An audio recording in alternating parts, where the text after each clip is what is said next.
Does anyone have a comment on any of the answers that have been answered? No? We'll move on next to Ludo. So the NUS has elected officers and you want to hold them accountable. How do you see yourself achieving this at conference and for the foreseeable future? Okay, so basically accountability at NUS is flowed because there's this huge accountability for full-time officers at the conference. And there's a lot of internal politics, as people already know probably, where factions would let their candidates get away with not really doing their jobs.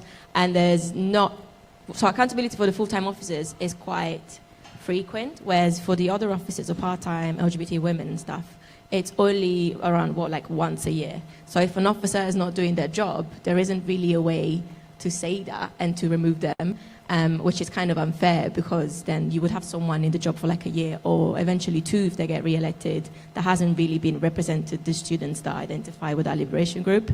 And so it's basically ensuring that this links with the democratic procedure point on my manifesto. It's just ensuring that that gets better because at the moment it's not really working. And so more frequent accountability is what I meant by the point of my manifesto, and equal for both the full-time and part-time officers as well.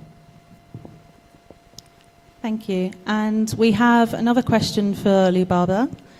So mental health can be seen as a misunderstood and common issue that affects a lot of students at Westminster and also nationally. What ideas do you have to improve mental health services that you want to take to conference? So one of the main ideas that I have is making sure that our professors and lecturers are trained well in a sense that they're able to deal with students who, for example, have anxiety and may experience it during lessons. So it's important that our professors and our lecturers and our SABs and whoever's in a position to help our students that are trained well in terms of helping students, they know how to do it. And so currently I see a lack of that. So that's something that I would like to bring to the NUS. Thank you. And the next question's for Kanya. What is the importance of safe havens for students? And how do you plan on bringing this idea to conference? And do you think the current system works? Yeah. I don't think it works, hence why I want to bring this issue forward. So creating safe havens is extremely important, and one way I want to do this is by social media as well. So we all know about Snapchat, so I would like to create a Snapchat account where students who suffer from abuse, whether it be sexual, mental, or whatever the case may be, can come forward, but they don't have to reveal their identity. It can be all anonymous, and that will kind of get other students to come along and then share their stories, and then they can then interact with themselves outside of the platform. Thank you. The next question's for Anmol. So you mentioned help accessing material. Do you believe this to be an issue affecting students nationally? And what do you hope to achieve working as a delegate to improve this? Yes, I think it's a national issue because a lot of students, we're having to buy books, we're having to pay loans and buy books on top as well. A lot of other universities provide these, but some unis don't. So taking this to a national level will help voice out that, yeah, we do need resources. We can't just pay loans and have an increase in student loans and then pay for books on top as well. So if we're having some sort of bursaries or help from the government or grants, like for example in Scotland, they provide free education. We're having to pay for our tuition fees and books. So I think taking it to a national level and saying, hey, if you're not helping us with tuition fees, but can you help us with some books and stuff, then I think that will be good for all students in England and Wales as well. Thank you. So I have a final question for you all, and you've got 30 seconds to answer it. Why should students vote for you? And we'll be starting with Kanya first. I'm going to put it simply. I did say initially that I don't have a lot of experience in this, hence why I'm putting myself out there to gain a lot of insight on what the NUS is all about. And also, I would like to represent you all as much as I can, and with any kind of objections that you may have on a larger platform like the NUS. Thank you. Thank you. Next up, Dan. I think, as I said at the beginning, I've had 2 years of experience of working with NUS in various ways. We got to go to national conference last year. We know how the system works in national conference, the type of motions that go forward. Combined with 2 years as your vice president in this union, we have a good idea of what students want. I'm also going to let you all come to us and tell us what you want us to vote on. So motions will come out early. We'll give you the chance to have your say on those if you want to. And I'll also write for you afterwards and tell you exactly what I voted on and why I voted on it, including who I voted for your national officers and why I voted for them as your national officers. And again, if you have an opinion on those, Thank you, come and time's tell up. us. Okay. Oaks. Next up, we have Lou Barber.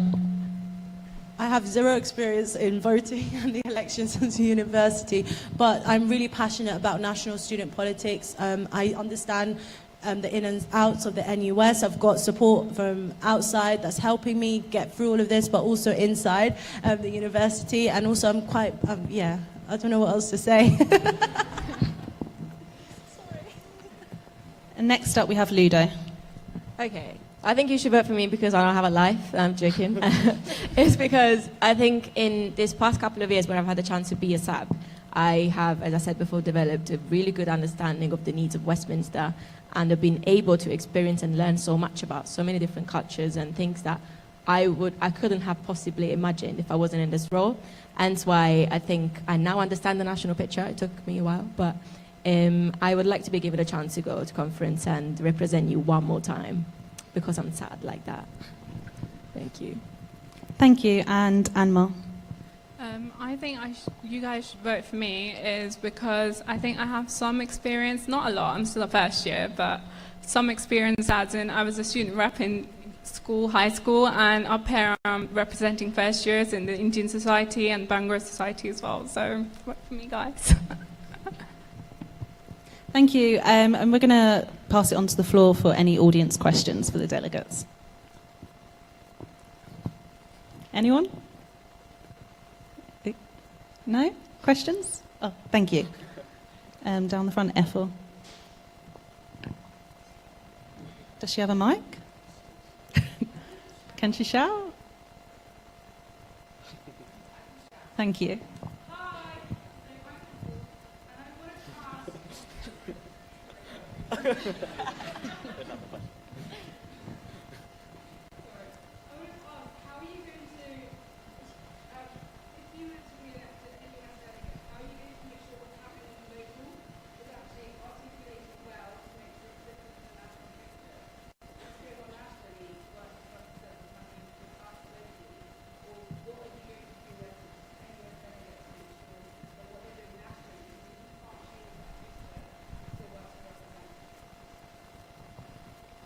And so you're asking what the delegates will do in terms of representing Westminster students on a national level? Okay. What's as a national picture? From the local picture, representing people nationally. Thank you. And Dan? I'm not entirely sure I understand the question, but, but we'll try. I think I said it. If students have a particular area, obviously I said I think Brexit and money is really important to students. If students have a particular area they want me to vote on in a particular way, then of course we will listen to that voice and try and make sure that that fits in with the motions at conference. Obviously, that's, I think, the best way to represent the local picture nationally.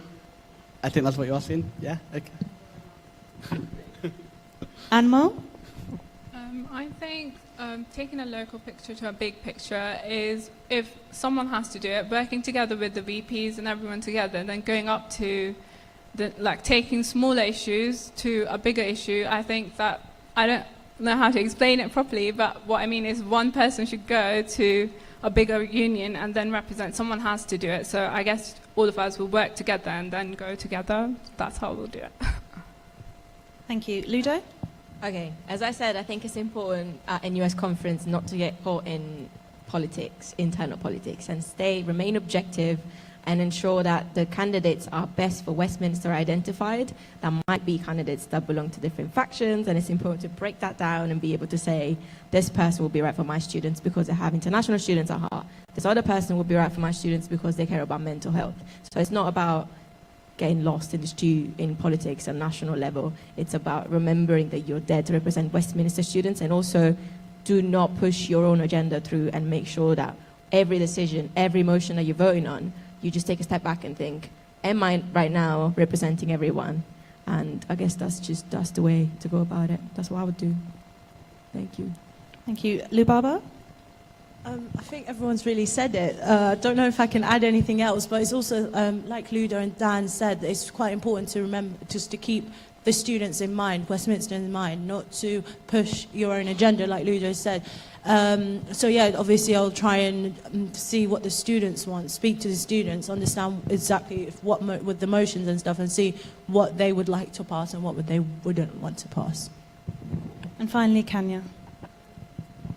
On an internal level, I guess taking polls or having regular meetings discussing important issues that kind of affect us on a university base, and then not just walking to the conference, but marching there and making sure our voices are heard. Yes!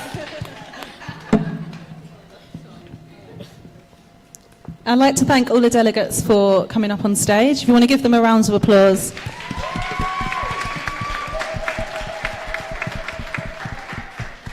Next up are the candidates for BAME officer, and that's Lubaba and Anmar.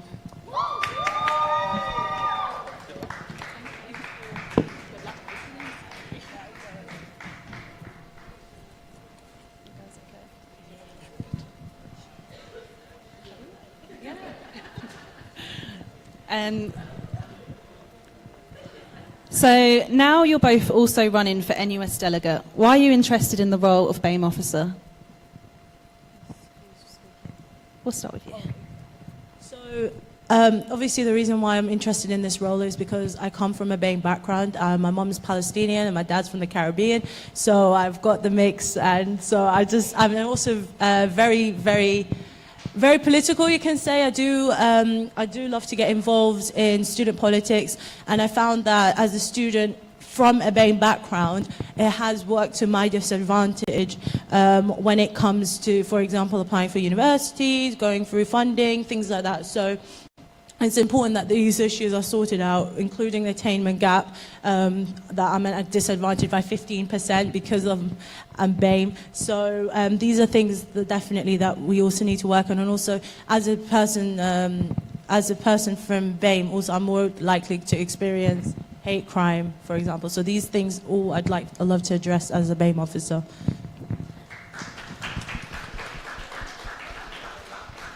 Thank you. Anmar?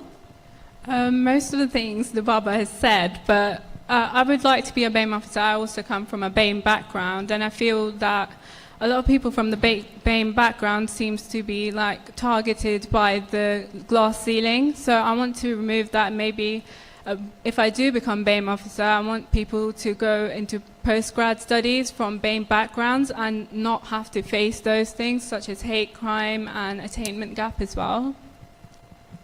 Thank you. The first question's for Anmar. So how would tailored career advice be different to the other employability events that happen throughout the year? I think that tailored career advice would be different because, for example, the normal ones is for everyone, but BAME, then the advice is focused on BAME people, and they get advice. I was talking about the attainment gap and the glass ceiling. For example, they might not find the specific advice they're looking for at a careers event, and they can come up to me, and maybe I can work with other officers to provide them advice that will be tailored to them. Thank you.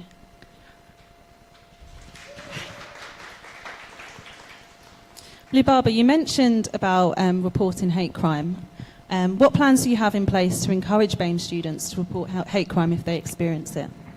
So at the moment, there is actually no system. So that's something, if we have a system, we publicize it, making sure that everyone knows about the system, so that everyone that does experience any form of hate crime, they're able to report it.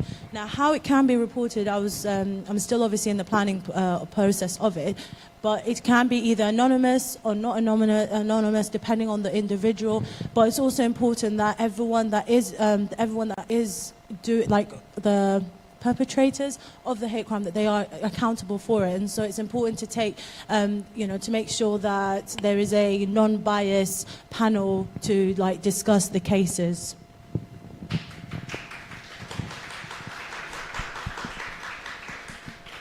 Anma, was there anything else you wanted to add about hate crime and obviously supporting students in being able to report that? Yeah, hate crime, I would say, I would agree with the barber. To be honest, a lot of people don't come out because they feel embarrassed discussing it with people. So having an officer there that they can specifically speak to, in my opinion, I would have, some people like to remain anonymous, so if I'm elected, I would have a ballot box for people to just put their ideas in if they don't want to speak out. And I feel that way people will come out more rather than, sometimes people feel that they'll get embarrassed if they put an email in or put something on social media. So I would like that policy to be put in place if I am elected.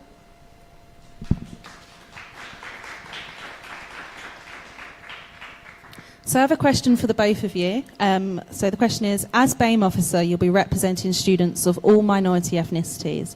How will you ensure that students from different backgrounds to you have their voice? I'm going to start with Anmar.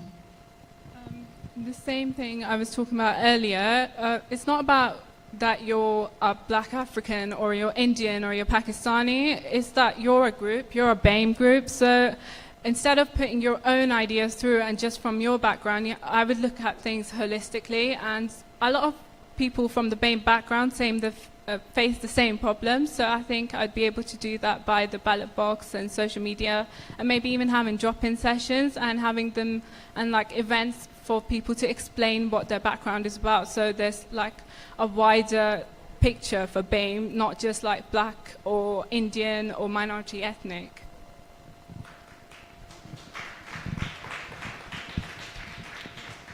Thank you, Anmol. Lubaba? I think one of the main things I will try and do is make sure that I'm visible, so that if anyone, that I'm around the campuses, that I'm active. So if anyone has any issues, they're able to just stop me and be like, okay, Lubaba, I'm not happy with this. I would like to sort that out. So the fact I'm being visible, being vocal, making sure there's events, being active, those are all going to help get people to come to me if there is any issues, any situations which they would like to talk about or have any suggestions that's tailored to just their maybe ethnicity or their background. Thank you. I'm going to open it up to the floor if anyone in the audience has any questions for the candidates. Yeah?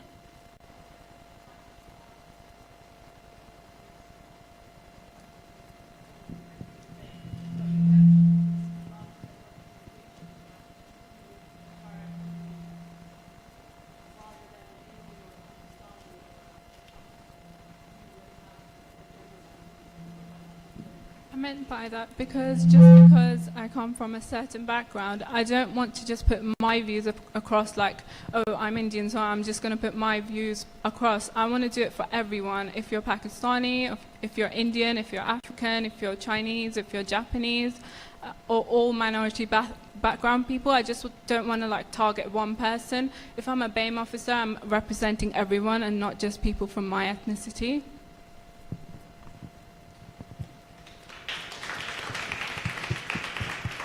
Do you have anything to add to that, Lubaba?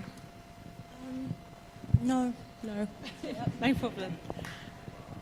Do we have any more questions from the floor? Yeah.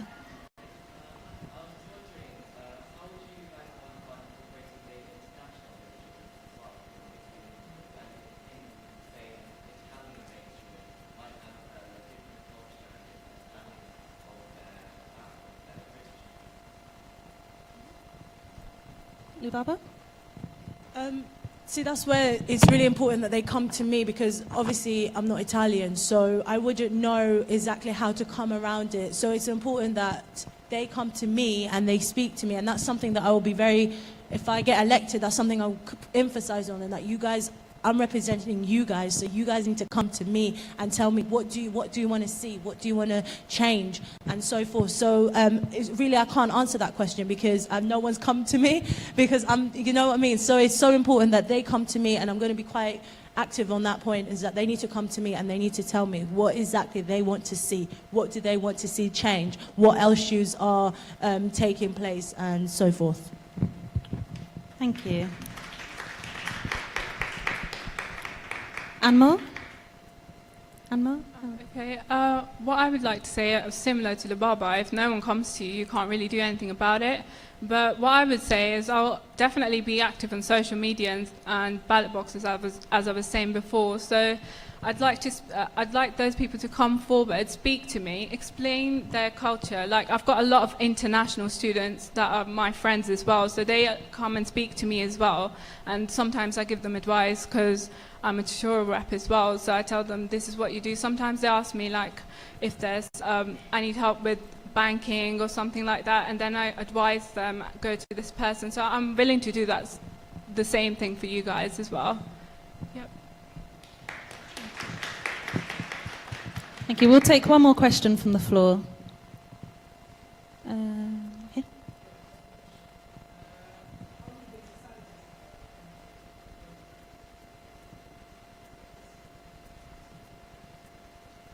Societies, I would say, because we're BAME officers, the societies can come to us and then we can give them advice on certain things. For example, if you're running, I don't know, like a religious-based society or with like a lot of minority ethnic backgrounds, you might need some help with certain things, then you can come to us and then we can help you with them. For example, if you've got international students in your society, they need help with something. For example, they want to set up a bank account, but they don't know how because they're international. You guys can come up to us, and then if I'm elected, I'll be willing to provide you advice, like where you can go in the university to do those kind of things. Thank you. Barbara?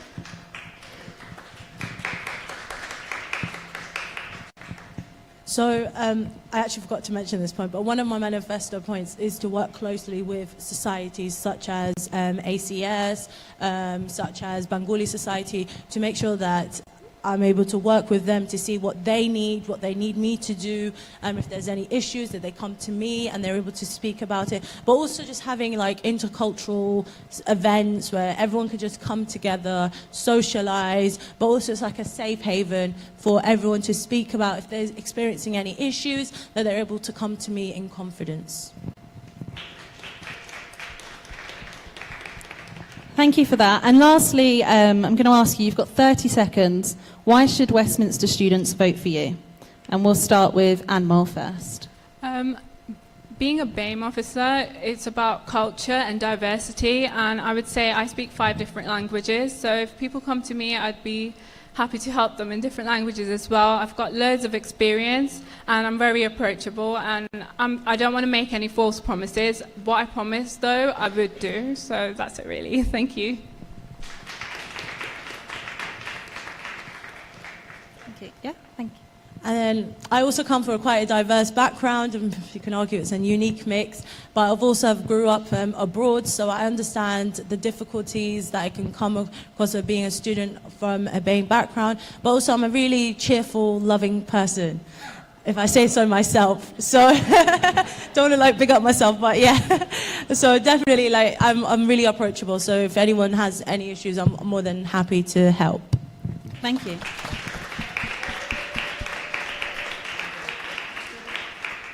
So I did say that was the last question, but we've got a question from Twitter from your current President Freya, down at the front.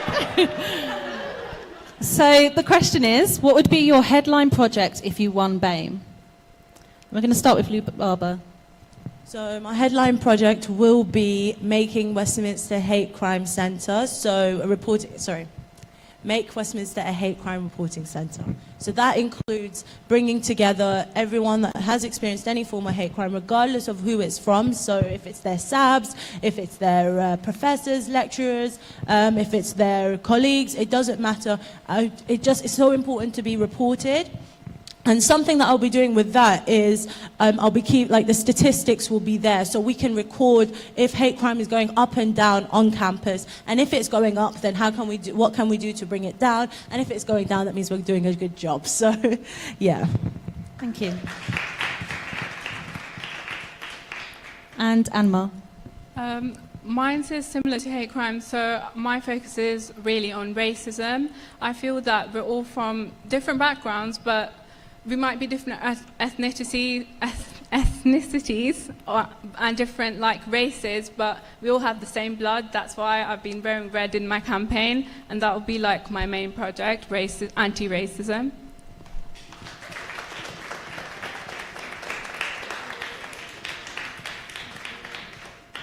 Thank you for our delegates for BAME officer. We're going to take a 5-minute break and then we'll move on to our next candidate.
One, two.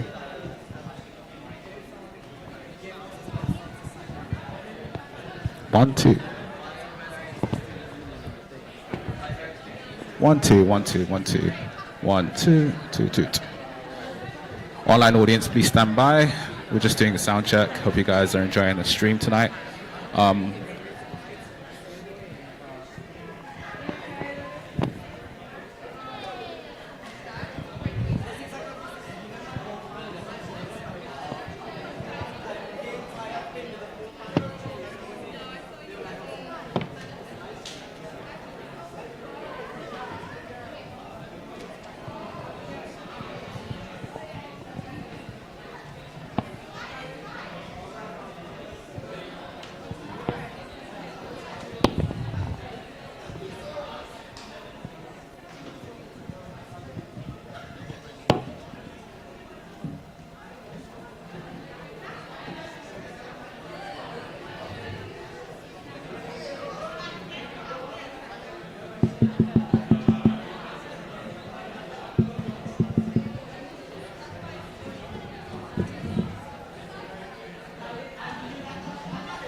1 2 1 2 1 2 1 2 1 2.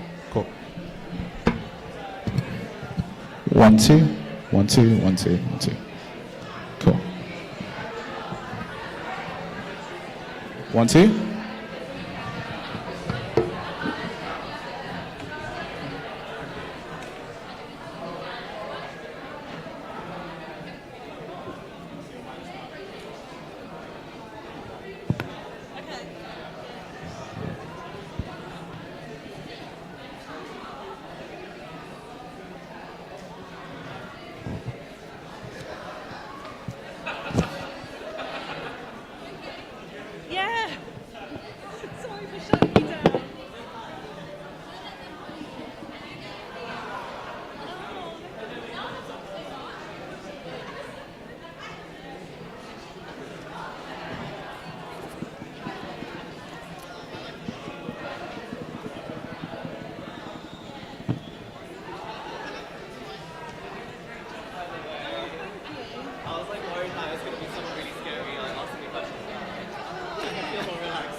Before we kick off, just make an announcement. If anyone wants to ask questions during that section, just let me know. You'll be down at the front and it should just come up to you. Okay. Yeah? You got this. You're doing really well. Just do it for the audience. I'm told them, so guys, at the end of the, when we get to the audience section, you know what I'm trying to say. Yeah, if you want. But it'll be weird. Oh, I'll get a question out of someone.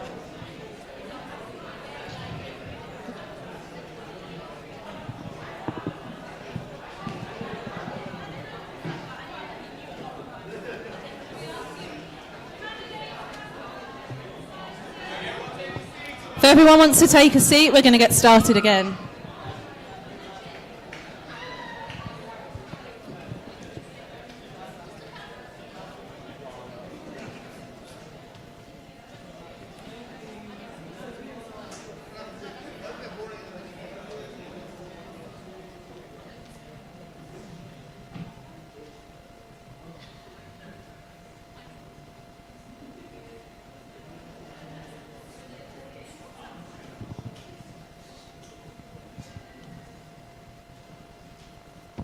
Okay, welcome back everyone. Next up, we're going to have your candidates for VP, Region and LTS. I'd like to welcome Amish, Wasim and Sunny.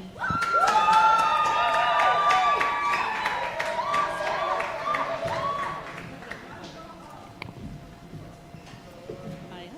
Nice to meet you. Nice to meet you. I would shake his hand. He started the handshake. So. Oh, thank you. I tried. Okay, so firstly I just want to let you know that Callum Hurley was unable to attend tonight's event, but he had prepared a brief statement for you all. I'd first of all like to apologise for being unable to make the debate tonight, due to a booking I made previously that I was unable to cancel. I'd like to send my best wishes to all the candidates tonight taking part in the elections. I'm standing on a platform of creating a stronger, more democratic students' union. My policies include creating a student body that feeds back into the SU and creates policy with the SABs. As students, we should be at the forefront of the SU policy. I also want to overhaul the room booking and external guest speaker system, as many events with high-profile speakers are being cancelled due to the 3-week vetting process. So we need to be able to expedite these speakers who are clearly not a security issue. International study abroad students have expressed that they find it difficult to make friends with home students, here due to a lack of informal events. So I propose more events that help facilitate building of friendships. So once again, I apologise profusely for not being able to attend. Callum Harley.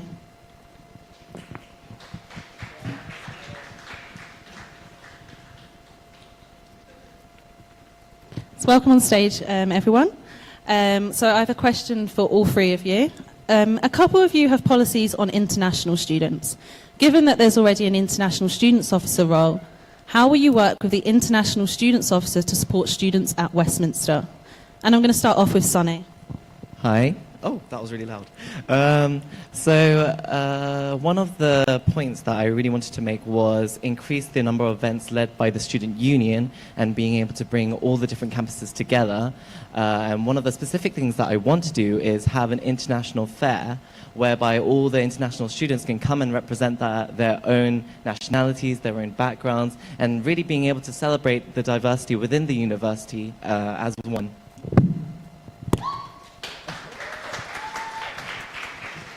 Wasim?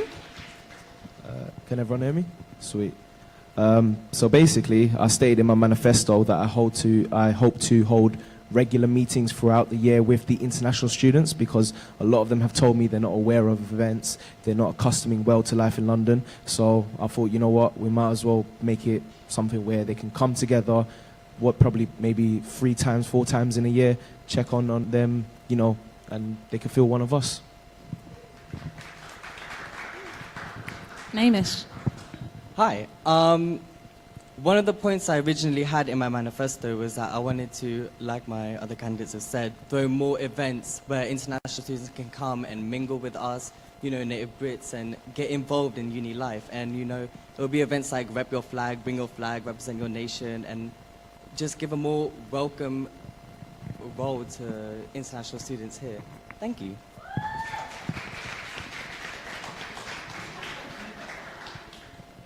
So, Amish, I have a question for you. Mental health awareness is a theme you cover in your manifesto. Tell us how you will raise awareness of mental health issues on campus.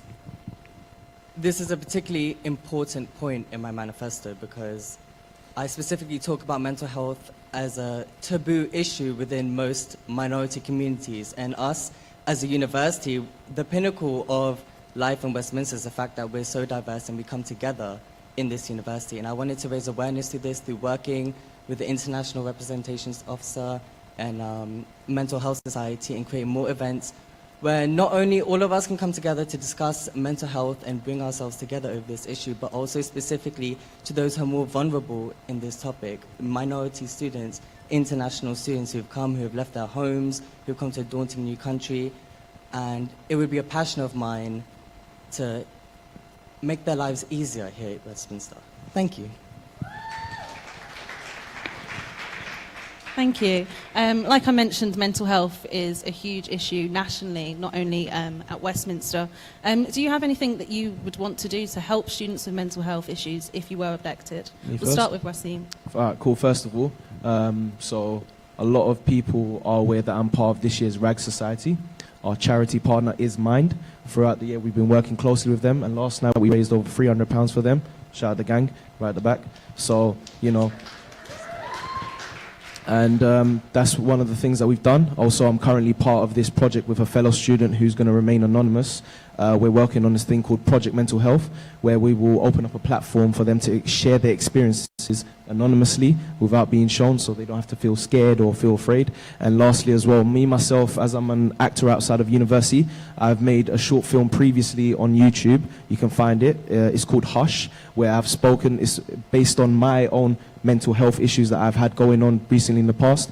And that's the kind of things that I'll plan to do as well, create more creative content to raise awareness and help those with the surrounding issues. Thank you. Sunny, do you have anything to add to?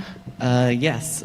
So currently, there's only one central campus that has mental health services, which is in Marylebone, and I'd love to work with the mental health services and also just getting the fact that we do have counselling options available out there and making students aware that there are people that they can talk to.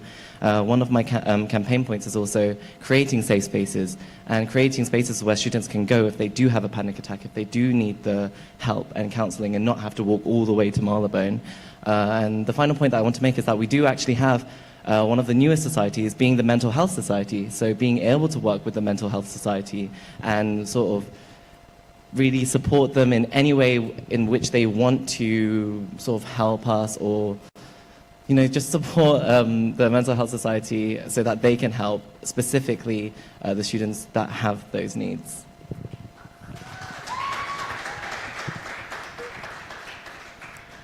Sunny, so in your manifesto you talk about improving social spaces. What would you like to see as a result of your work, and what approach will you use? So currently, especially with the canteens, the social spaces are not places where students really want to go. They're not very attractive, and there isn't like a large sort of consensus that, oh, I'm going to stay in the social space and chill all day. It's more so that students come to lectures. I was only saying that because there are sometimes primary schools and like there are children in the social space. So that just came to my head.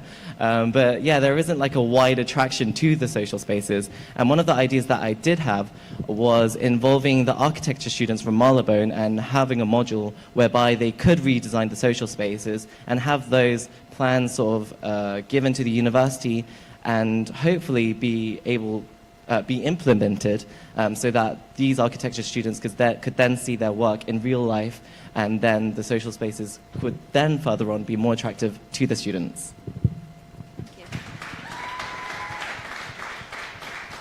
So, Wasim and Amish, what do you think about the social space in Regent and LTS, and what would you both do to improve them if they need improving, in your opinion? Wasim?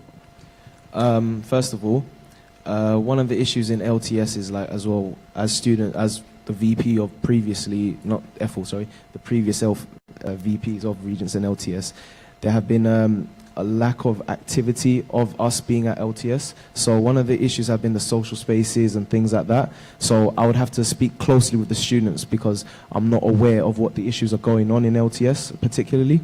I think Sunny's raised some good points about the social space here. I don't think there's more that I could add to that except agree with that. So basically by increasing my activity at LTS, that's where I can find out what is going on at LTS and do as much as I can to improve it. Thank you. Anish? I think that one issue we normally face in the social spaces we have here in Regents is that there are certain amenities that we need, small things that we don't have. To have more microwaves, for example, more kettles, little things. Yes, thank you, yes. To have these little things would improve the quality of our life at university so much more. And I think another pressing issue in LTS is the fact that I know a lot of students up in this room have been up all night in LTS, banging out those essays, banging out those courseworks. And while you're there, we normally have to go out onto the streets, so whatever corner shops are open late at night. You know, this is London, we're in a first world country, but it's still not safe. And I'd like to be able to give more services to the students who are staying there overnight. Thank you. Sorry, Yeah, I'd just like to address one more point, is that we actually have 3 available campuses here at Regents. We have Regents, LTS and Wells Street, but a lot of students don't realize that we have a common room in Wells Street. And another thing that I'd like to work on is to be able to divert student traffic through these 3 different campuses, because they are social spaces and there are social spaces. So by holding student union-led events in all these 3 different campuses, I think that we could make better use of the social spaces.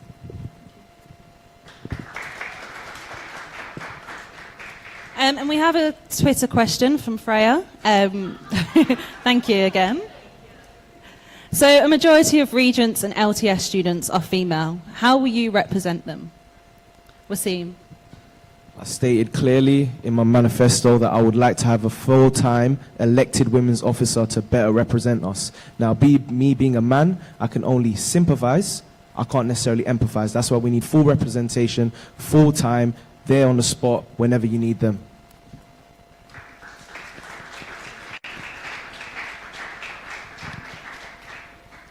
Mish? There were 2 main points in my manifesto that I specifically made for women, and both of them are quite serious actually. I wanted to improve the way in which sexual assault claims are carried out in the university, because the way that they are currently is, and I'll say quite frankly, unacceptable. And to make the lives of women, not only women, but all victims of sexual assault easier would be a passion of mine if I were to be vice president. And furthermore, thank you, but I ain't done. Furthermore, I know that the Students' Union office right here behind you actually has free condoms, free tampons, free sanitary products for women, which is applaudable. Yes, thank you, bring it in, ladies. But I know that a lot of women from minority backgrounds, a lot of women from the Islamic community may feel shy or may feel nervous coming into a place, a public place, and asking for such personal items. And I feel like they would be even more shy if I, as a man, were to become incumbent in that position. And I would like to move these places to a more anonymous but manageable location and make the lives of our sisters here at Westminster a lot easier. Yes, thank you, thank you. Sunny? The previous two candidates did raise really good points, and if I were elected vice president, I would definitely take these points into account. One of the sort of points on my manifesto kind of relates directly to Amish's point, is that the safe spaces are not only just for mental health victims, but also victims of sexual aggression. And these safe spaces should really be able to accommodate all types of people. So if it's for women, they should be able to go there if they feel sexual aggression, and also that they are provided with these sanitary products. And it's not a place where they'll feel judged by going and just picking up a pad because they've left theirs at home, or they just want to make use of these free facilities that we do have available. So yeah, these safe spaces are something that I really want to be able to implement as VP.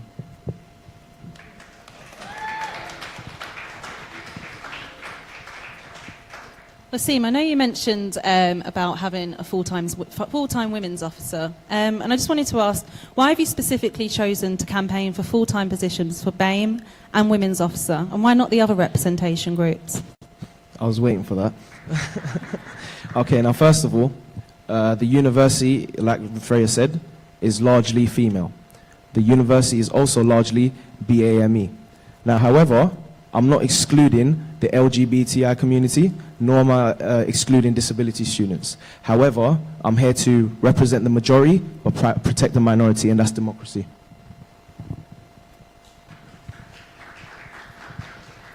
Thank you. Sunny or Amish, would you like to add anything to Wasim's? Yeah, sure. So I asked Wasim, he's chosen to campaign for full-time positions for BAME and women's officer, and he's just answered why he hasn't wanted to represent other representation groups in terms of working full-time. I just wanted to know if you had anything to add to his answer or the question specifically. Well, the only point I would disagree with Wasim on this is that all the positions should be fully paid, because they're all vital positions that contribute to all members of society within our university. And to bring this about would only be beneficial to everyone. I don't see a downside to how having full paid officers could negatively influence us. Thank you. Obviously, I don't want to sound like I'm being a devil's advocate or whatever. The issue is, if I try and advocate for all four currently, what's the SU going to say, or what's the university going to say? They're going to say no. I've got to start where I can for the majority. If I can start by representing the BAME or BAME community first, as well as the women's first, that way I can ease in and bring the LGBTI to a full-time position, bring the disability officer to a full-time position. So I've got to start off where first it's needed, which is women's and BME, which are currently the priority, but I'm still going to protect the LGBTI community and the disability students to the best of my abilities.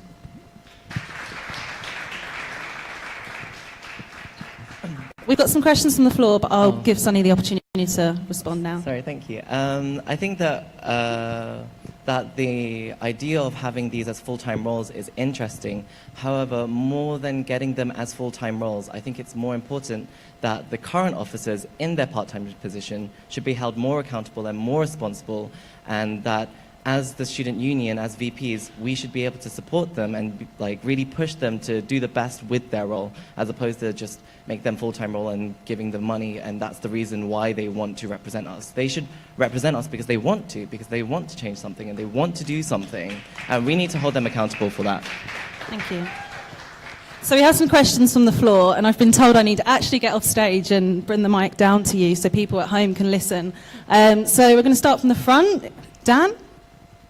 Hi, yeah, so around full-time representation officers, Westminster is obviously the most international university in the English-speaking world, so do you not think it's important for the international officer, as a general question to everyone, the international officer to be the full-time paid officer? And we're going to start with Wasim on that one. Okay, so that was a very good point. I didn't actually expect that, to be honest. But yeah, no, like I said as well, my priority is obviously BME and women's first. Okay, and then like I said as well, if whatever I can ease in after that, I could do it. Obviously, it's not going to happen next year. It's not going to happen straight away. It's going to be a long-term process. As you know, the SU is going under major changes, and hopefully I can implement it in part of the 5-year plan, hopefully. Sunny, what would you like to say to the question? Well, obviously, it's Wasim's point, and again, just going off sort of my argument that it's more important that the officers are held accountable, and that the international student officer, just like LGBT, women, and BAME, they really need to be able to incorporate the international students and really help, like, bring them into the London lifestyle and connect the two student groups together, not just push like two specific groups. Yeah. Thank you. Amish, do you have anything to add to that? I don't believe that.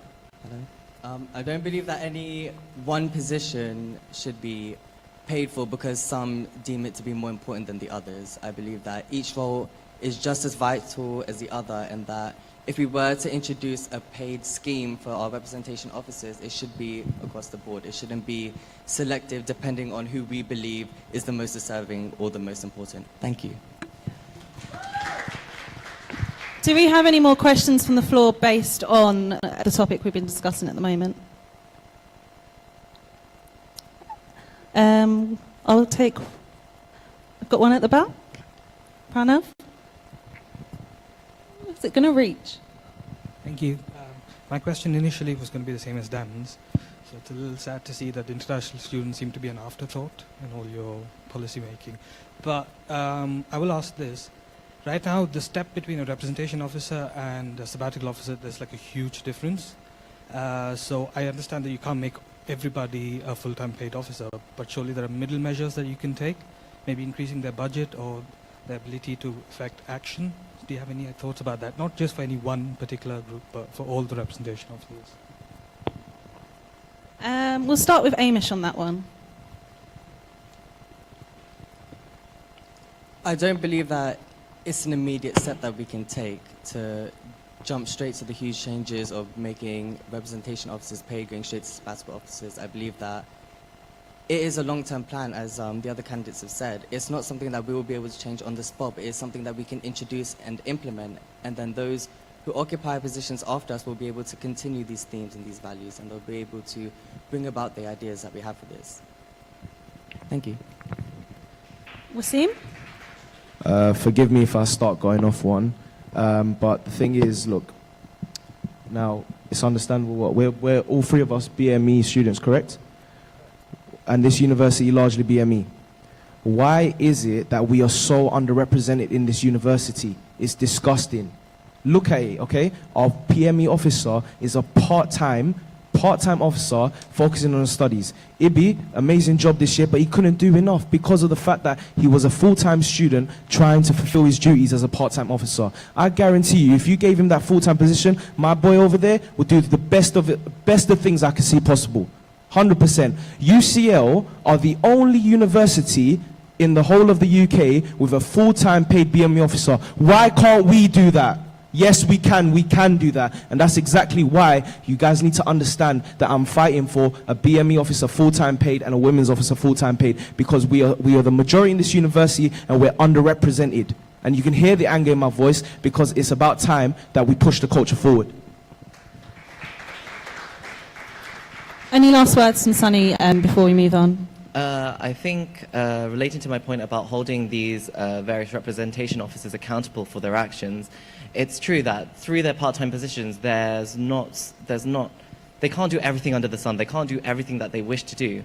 But through our power in the student union, through our VP role, we need to be people who are able and ready to work with these people and help push their actions through our full-time position. And even though they have their part-time position, through our full-time position, we can really work on their points. And the only thing I can promise is that I really want to be able to have this one-on-one connection with all the different representation officers, know exactly what they want to do, really push forward all the different things that they have on their own manifestos and being able to support them in any way possible through the role of vice presidency.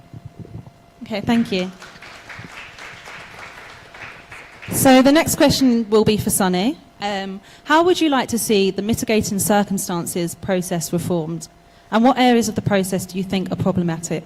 I think the current problem with quite a few of the students, and a lot of my friends have gone through this same problem, is that the mitigating circumstances application form is just way too long. And what happens with a lot of students is that they've put all their time and effort into these assessments, but sort of like at the last minute something's come up and they've not been able to finish their assignments. And then on top of that, they have to think about going through the mitigating circumstances policy, and a lot of people just give up. They don't want to finish their coursework because they just think, oh, there's no point, like, what if my mitigating circumstances isn't even accepted? So they aren't able to focus on their work, they're not able to finish this work.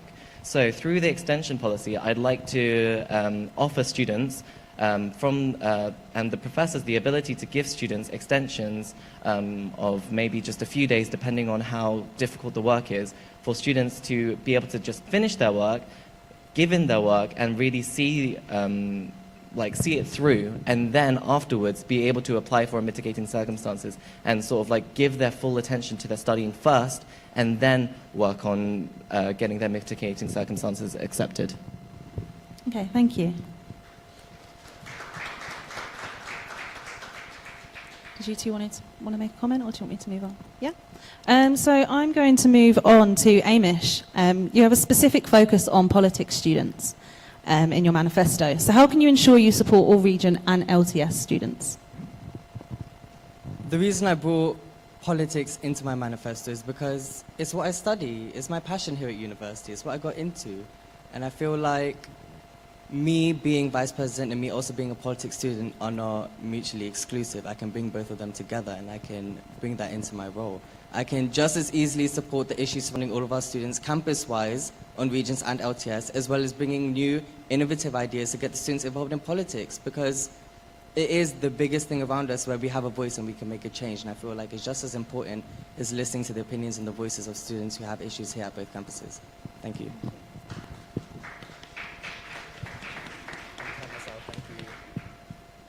Sunny, I've got another question here about study spaces and prayer rooms that already exist on campus.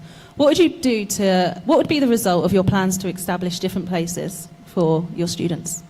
So the prayer rooms currently are directed towards the Islamic community, and obviously all the Muslims on campus need a specific way, and this way of prayer needs to be respected.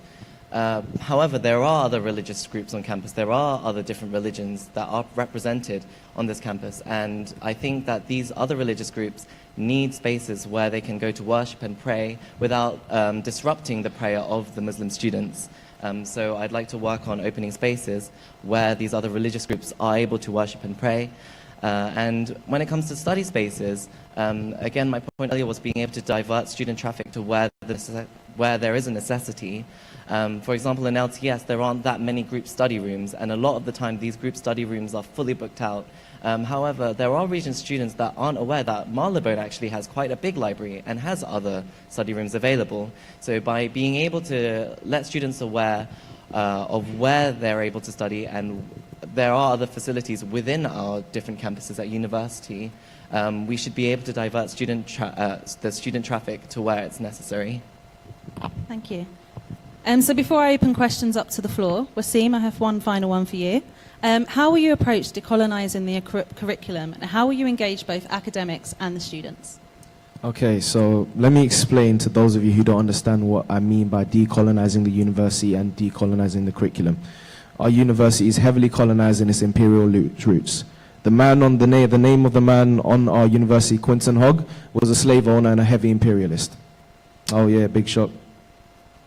So what I plan to do is, obviously, in terms of the curriculum, what I plan to do is actually speak with the professors, see how I could implement, like say, for example, international relations, Latin American decolonial thinkers, as well as implementing South African thinkers, as well as Eastern thinkers, so and so. If obviously we can move to the next stage, then I'll be speaking with the dean If I can't do that, then I'll head over to the academic council, and we could go from there. That's how I plan to decolonize, not just for, obviously, international relations, the same for history, looking at the atrocities of previous British colonialism. Because when I spoke to history students, they said it was very Eurocentric, so I plan to broaden the curriculum, as well as that for English students as well. So I look to focus on every single person that is at Regents and LTS. Thank you. So I'm going to open up questions to the floor. Do anyone in the audience have a question for either candidate or all candidates? Anyone? There's got to be someone out here.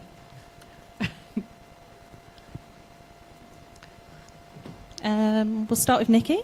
Is it Nikki? Hi, I have a question for Sunny in regards to extensions. Firstly, you can actually apply for an extension after deadline. And also, do you want it to be decided not by a panel but by tutors, seminar leaders? Because I think that they probably have far too much work on, and also it probably should go to a panel who you're not aware of who they are, for it to be a fair process.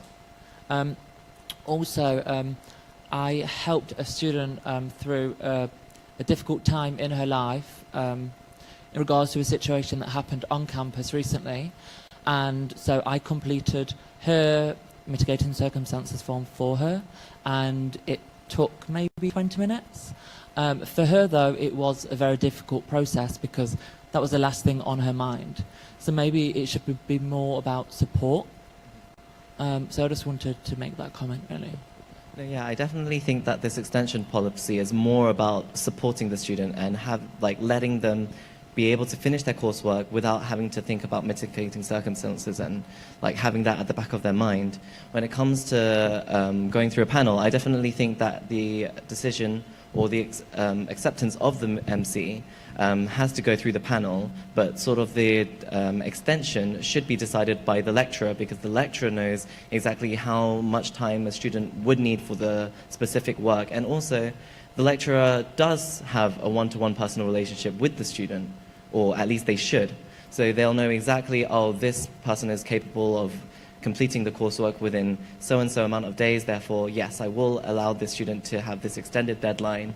And then once they have their mitigating circumstances reviewed by the panel, then there should be no sort of hitches or any sort of repercussions for that student. So I definitely think that this MC extension policy is more about supporting the student and developing these lecturer-student relationships more than anything. Thank you. We've got a student here. Yeah, I've got a question for Sunny. You mentioned about the library in Marylebone.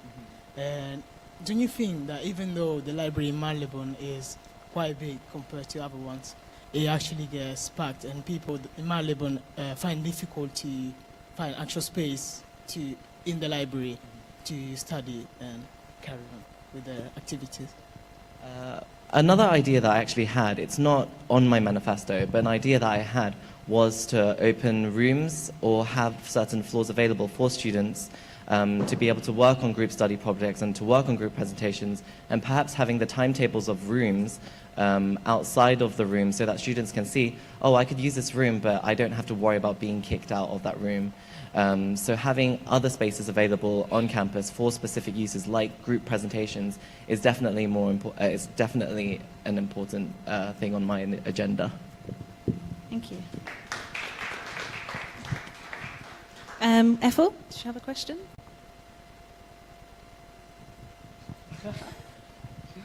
Hi. So as a VP who's worked on very university-wide policies, how would you make sure to work with other campuses to make sure that what you're doing here in Regents isn't necessarily not happening or not being done in other campuses the way you're doing it? How would you work with other SABs, essentially, to make sure that what you're doing in Regents is also represented across the university? Wasim, we'll start with you. Sweet. So obviously, a lot of my policies mainly do reflect around not just Regents, it's university-wide already, and I do state in my manifesto that I look to ensure to work with the SABs to make sure that every single bit of my manifesto, not necessarily every single bit, but it is well represented on other campuses as well. So that's already stated in my manifesto. Amish?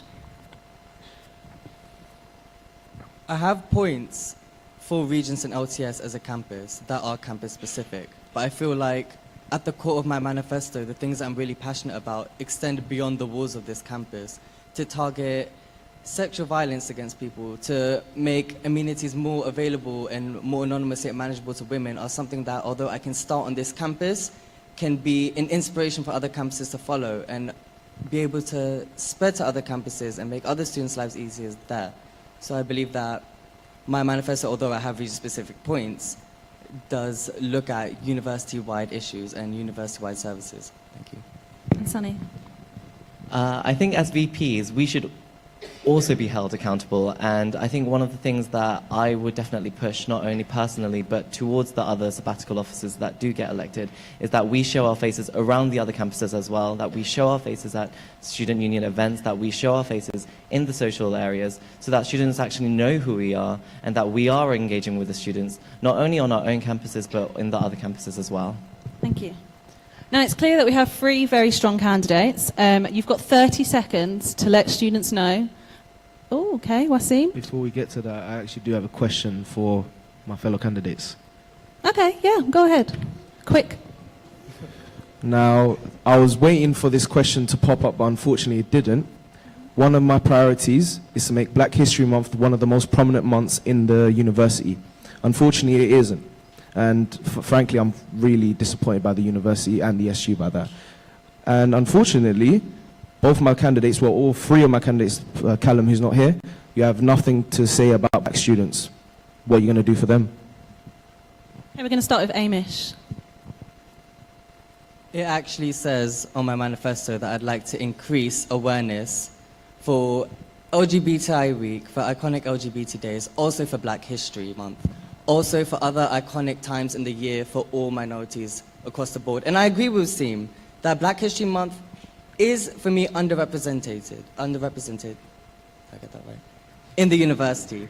I feel like a lot of us, we know who Malcolm X is, we know who Muhammad Ali is, but a lot of us don't really know about the Little Rock Nine, we don't know about the Montgomery bus boycott. These are things that, although we have a diverse history as a diverse race, as loads of people in one university, each one of our historical experiences is just as important as the other. So I would really like to target that as well. And I'm happy, actually, that another candidate has similar ideas to me, which means that these ideas will definitely go through into office at some point. Thank you. Wasim, what's your response? So how are you going to do it? By making more events. I feel like the best way to get awareness in this university, because we're a social lot, we like to talk, we like to meet up, the best way for us to learn about each other is have events so that we can meet each other, especially working with Black societies within the university to make bigger events so that more people can come and more people can learn about their history, because it's just as valid as ours. Thank you.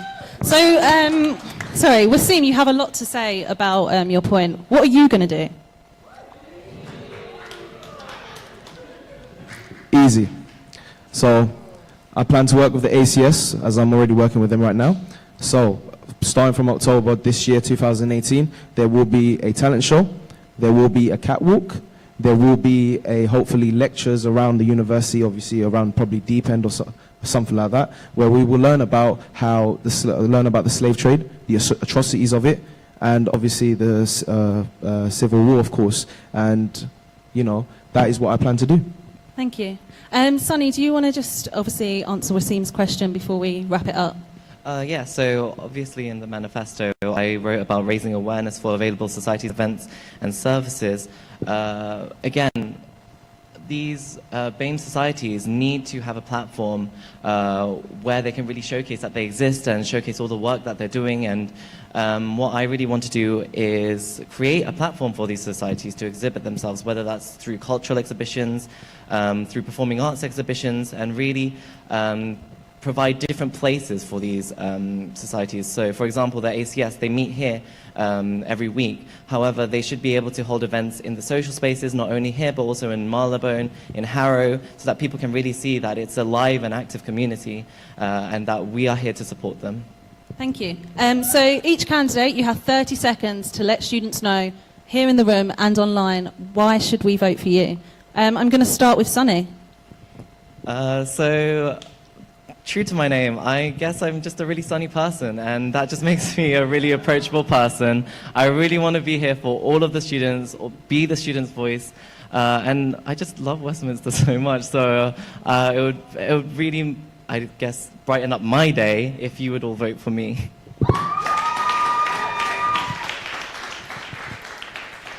Wasim, would you like to speak? So I'm about change, I'm about heavy change, I'm about culture, I'm about bringing a lot of culture to the university, changing its imperialistic roots, making black history prominent, and helping out as many BME students and female students as I can. Vote for WAS is common sense. Finally, Amish. I never said at any point getting onto this stage that I was going to be an expert in this role or that I would come into office and know exactly what I'm going to do. But just like everyone else starting out in uni, it's a learning curve. And I have the passion, I have the ability, I know what it takes for successful ideas to come through and change the lives of so many students in this university. And I'm about that change. I'm about all of us coming together, me hearing your voices, and making the university a better place for all of us. Vote Mush. Thank you.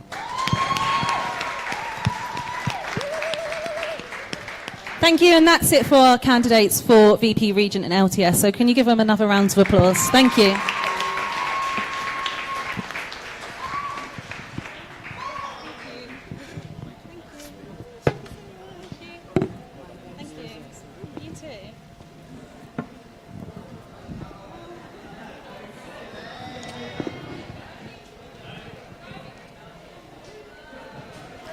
We're going to have a 2-minute break and then we're going to go straight on to VP Harrow.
Can everyone take a seat? Because we're going to start VP Harrow now.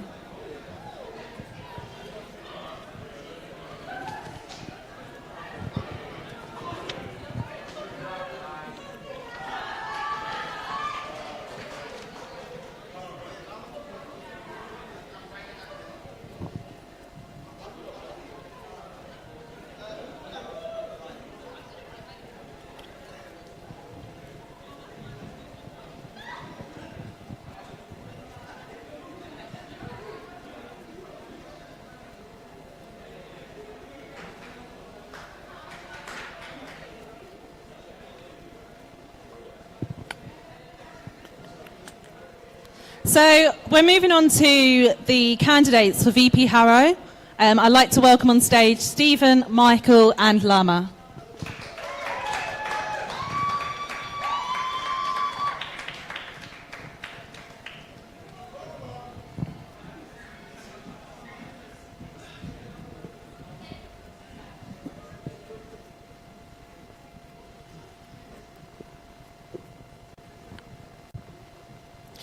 So firstly, I'll be starting off for a question for all three of you. What are the core issues that face Harrow students?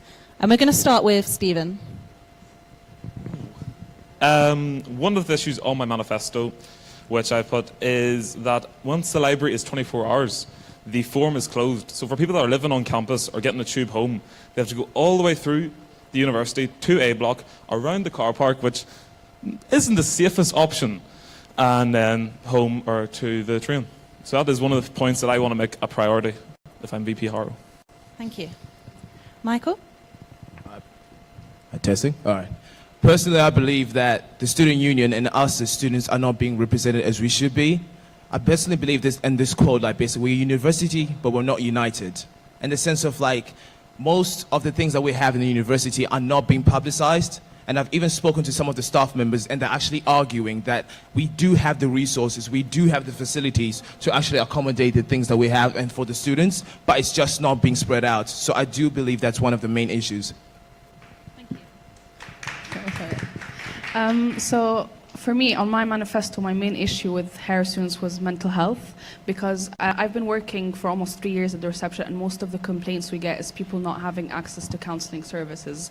And if they do want to have access to counselling services, they have to book appointments in Marylebone, which can take up to 2 weeks to get. So this is like one of the main issues that Harrow faces. And statistically speaking, Harrow students are the most vulnerable to mental health because we are creative students at the end of the day, so we do face a lot of mental health issues, and we don't have the facilities for it. So this is one of the main issues that I would deal with, just having counselling services out there, making sure that they do know that there are phone lines that they could contact at any time. And yeah, just that would be my main point. Thank you. So we have a question from Twitter from Callum Denning. The question is, funding for student media has been a huge issue, especially in comparison to unis like Leeds or Nottingham, despite superior media courses. So what will you all do to improve that? We're going to start with Michael. Well, personally, I just believe that in terms of the funding for the actual things, it's just like I believe that the university itself does have the funds for it, but because it's not being addressed, the people don't actually like recognize and actually take action towards it, and because of that, no one is actually like in the mindset. I was just saying like, basically, this is the situation. Can we take action? Can we plan it and actually execute it? So that's my own perspective. Thank you. And Stephen?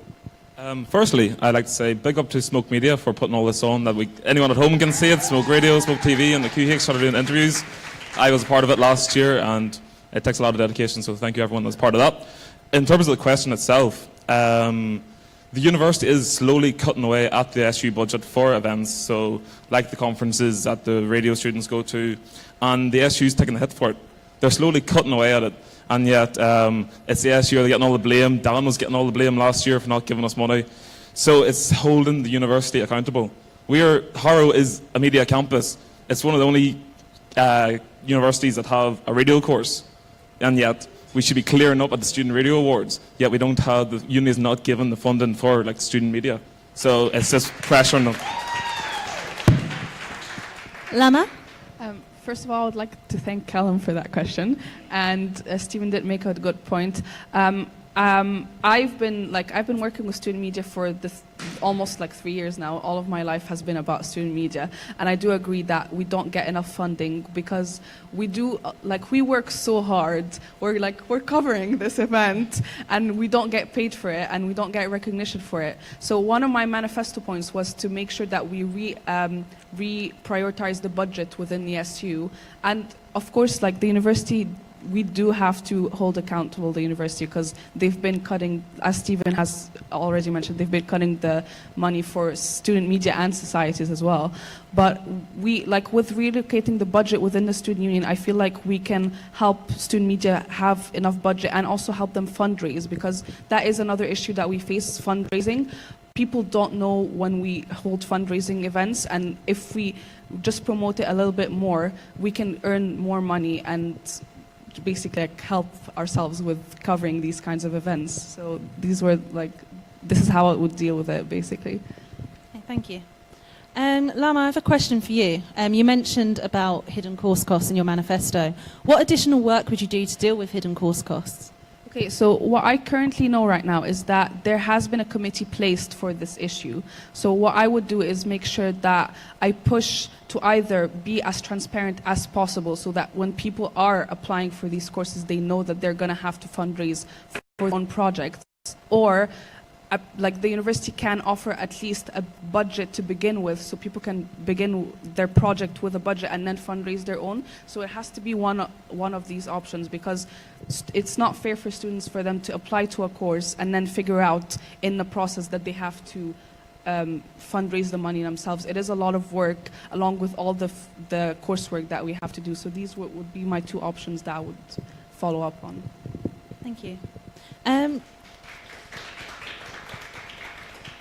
Stephen, I have a question for you. What work will you do to ensure that you persuade the university to give free Adobe Creative Cloud for all students? So in the last few days, Smoke Radio actually done a poll on this I saw online, and 85% on the Instagram poll, and I think it was 89% on the Twitter poll, all agreed that we should prioritize giving students Adobe Creative Cloud.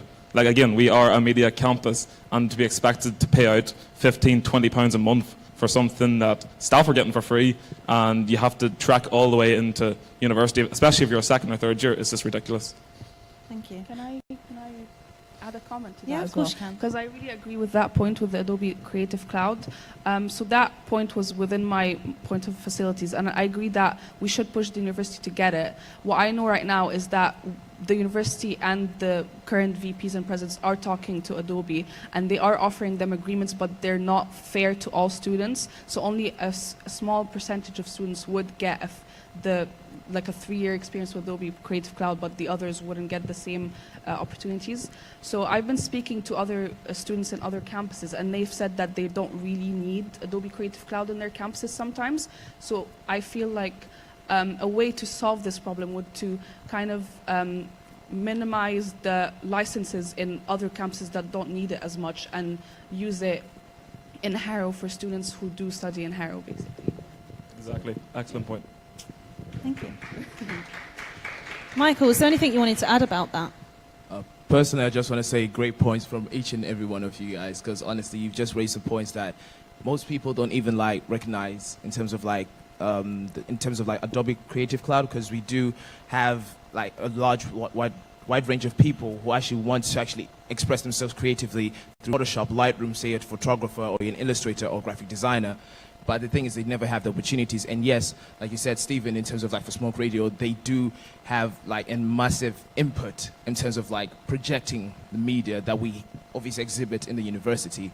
But besides that, I just honestly believe that if I was to be nominated, I would be the megaphone to actually emphasize that, to be the voice of the people, be the voice of the students, to actually make them recognize that, listen, these stuff actually exist, and I want to make each and every one of you see that you do have the potential. All you have to do is just ask, and we'll be able to provide. Thank you. So I have another Twitter question for you all. It's from Martin Steers. He said, what would you cut from the Students' Union budget to be able to afford more money for student media? Can I start? Yeah, of course. What I would cut would probably be the budget that we give to residentials. Residentials is amazing. Wait. No, let me finish. Residentials is amazing, and we should have it. We should never cut it completely. But I feel like some of the money that is given into it can be placed for other stuff. Like, we don't need to be in a 4-star hotel to communicate with each other and, just build a community with each other. But that would be an option. Another option would be the student union. Like, for example, the student union has been working with Wiccan Student Nights for a couple of years now, and instead of just advertising Wicked Student Nights, they can advertise the codes that societies can receive from Wicked Student Nights and advertise them so these societies can earn money from these tickets. So that's another way that societies and student media can earn money through projects that the student union is already working on. Thank you, Michael.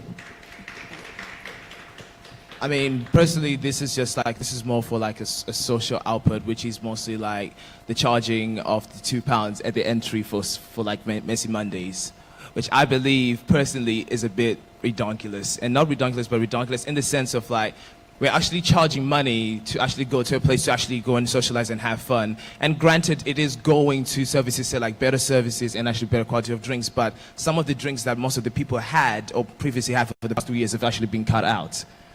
And I'm Kermit. Yes, Kermit for Sir Stephen, yes. And obviously the knockout. But I'm just trying to emphasize that basically, if it is going to be going for something that is greater, please let us recognize that. Because to us, it actually feels quite, I'm not going to lie, quite offensive. And because the thing is, I'm speaking from not only from my experience, but from the students from not only this year, the second years and the third years that have also left. And they're actually arguing in terms of like what are the changes. Granted, we've actually got a new flooring and everything, which is actually great, greater space, greater DJ place. But honestly, I just feel like that needs to be a bit clarified a bit more. Thank you, Stephen. I think the entry isn't a damn thing. I think it's more the management of the bar. So it's pressuring Andy and co to change that. But in terms of, it was about budget, the original question. Yeah, the question was, what would you cut from the Students' Union to afford more money for student media? I wouldn't cut anything from the Students' Union. It's more a matter of getting more money from the university. The university's spending ridiculous money on these pods that are on the roof of the library. It's about £30,000 for a pod that you can just sit inside. There's money like that should be going to the Students' Union because we are students. So not just ridiculous, over-the-top things that we just don't need.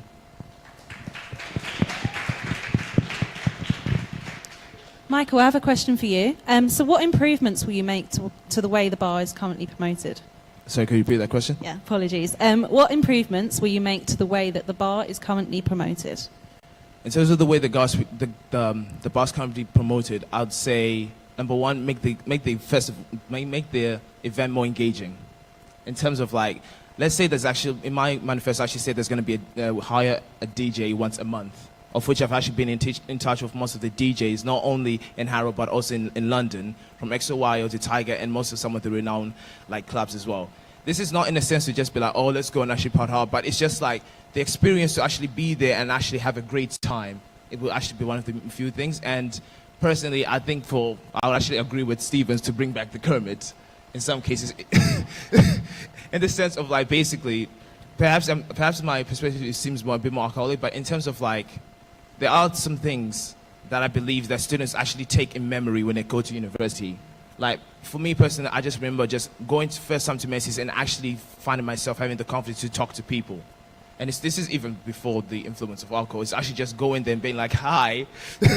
Hi, my name is Michael. And it's just that social space. And obviously with the great music, with the great vibes, and obviously with Kermit, we'd actually be able to actually build ourselves to be better.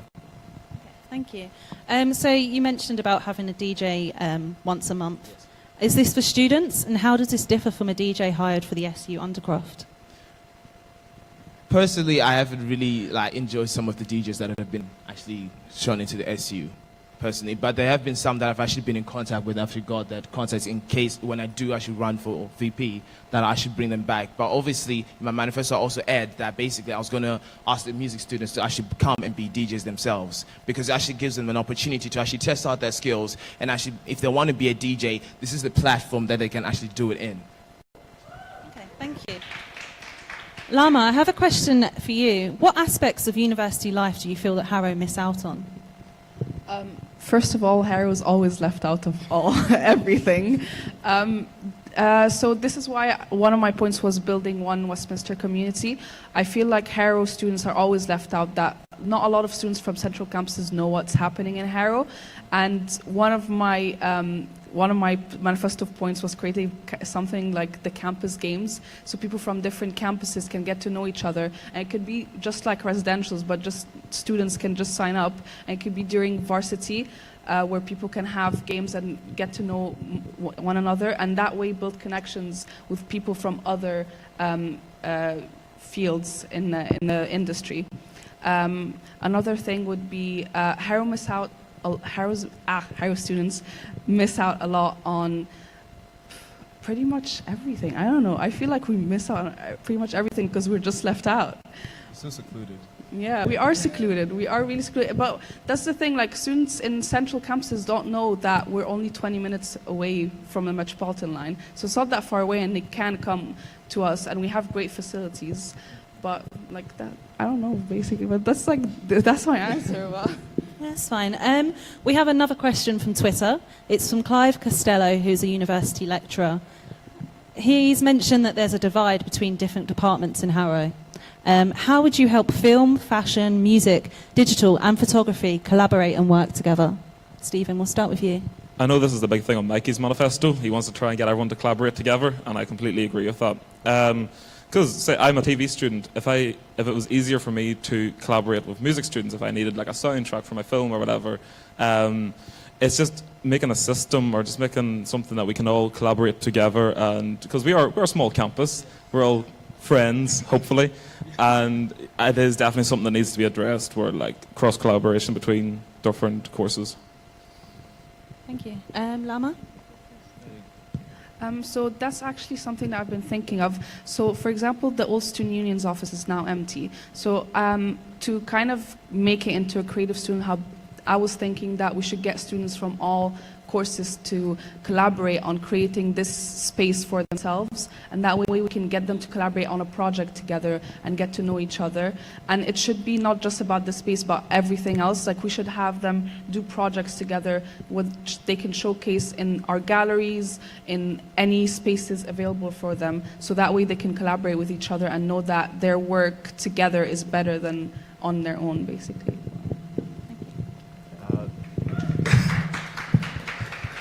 I just want to say, like, Stephen, let me just emphasize the points really. It's just to bring a collective of students with great ideas together, because personally, when I hear students, when they say, like, basically, I can't find a photographer because I want to publish my music, or I can't find a graphic designer, or I can't find anything else, they're there, but we're never really together. Like, Stephen, obviously you do small radio. There are some people who just want to go on radio, but they never really know about these facilities, do they?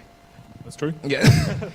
And the situation is, it's just basically, can we just take a moment to just be like, if I went to Westminster University and actually had these opportunities to be like, I was a music student, but I was able to collaborate with a business student from Baker Street, and also like a science student from Cavendish, in terms of like trying to cooperate my music and actually improve it, and say a graphic designer, wouldn't that also actually better the person?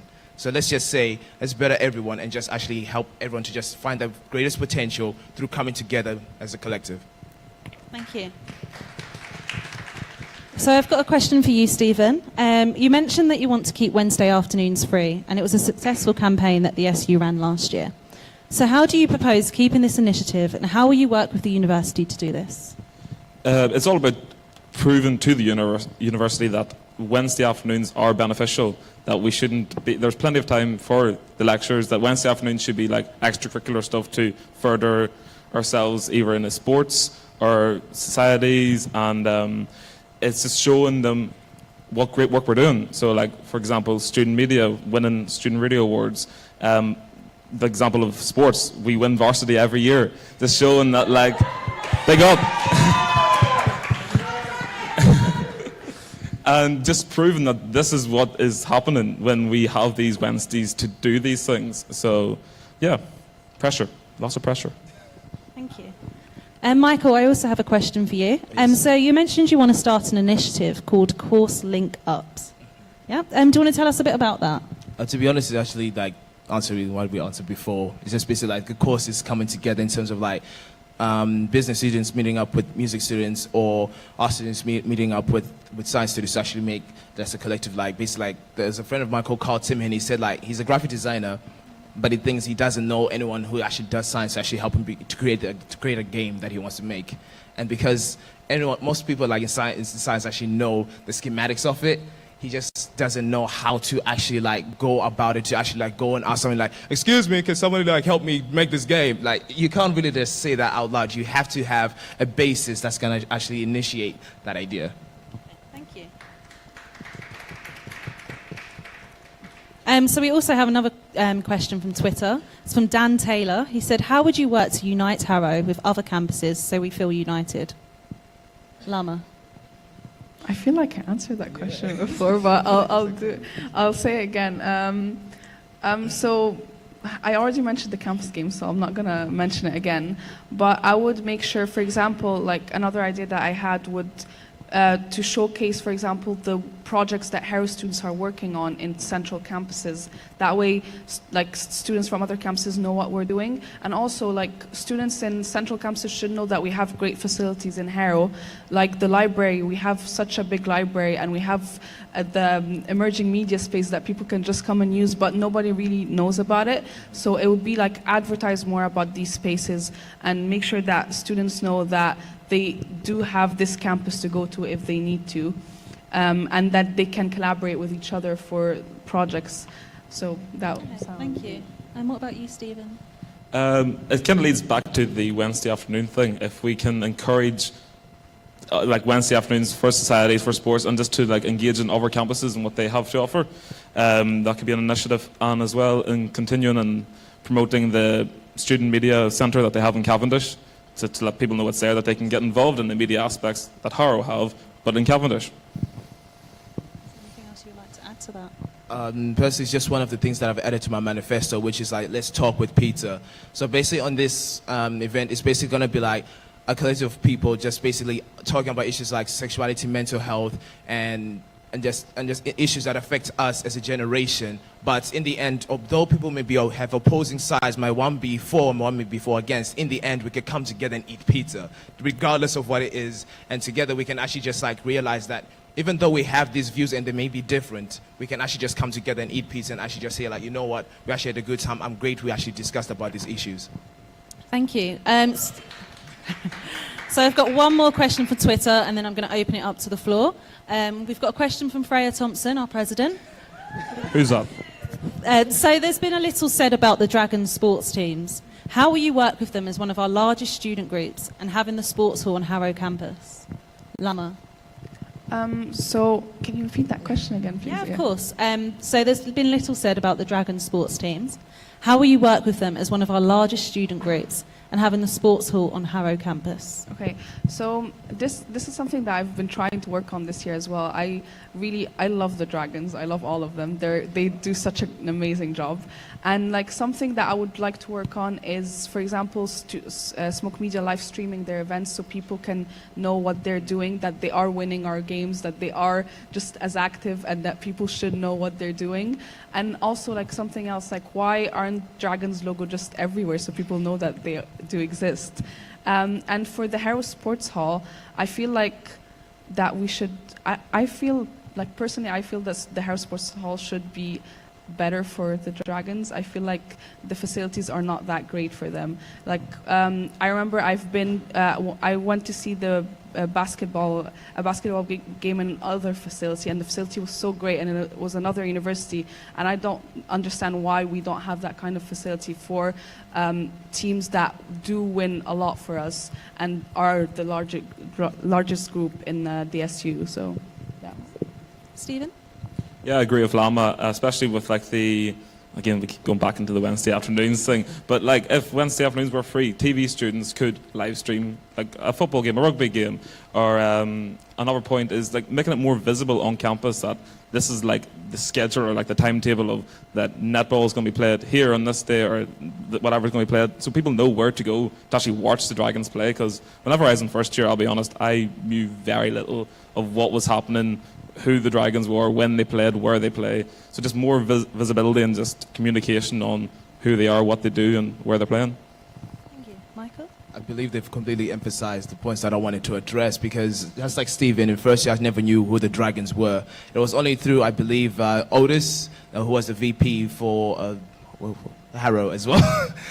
Obviously, when I saw him wear the jacket, I was like, what's that for? And obviously it was for the sports team. And the situation was, I wanted to be intrigued by it, but I wasn't really engaged by it. But the thing is, thanks to Gerald, my brother over there, he's actually engaged me to actually like go to like matches, and I'm not gonna lie, it's one of the best times I've had to support the Dragons, and actually just like I'm not gonna lie, there's some points where I actually get angry, like when you're actually like when someone is actually pushing a basketball player down, like put him down or something.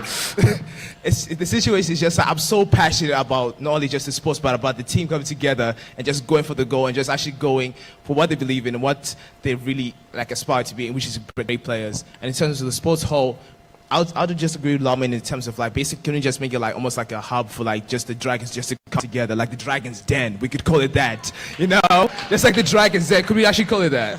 Because it's just, I feel like everyone's just a bit kind of like we have to like, oh, we have to link this way, just like can we just come together and just be like, this is where we is, this is the way the drawings are, be careful of our fire, so to speak. Yeah.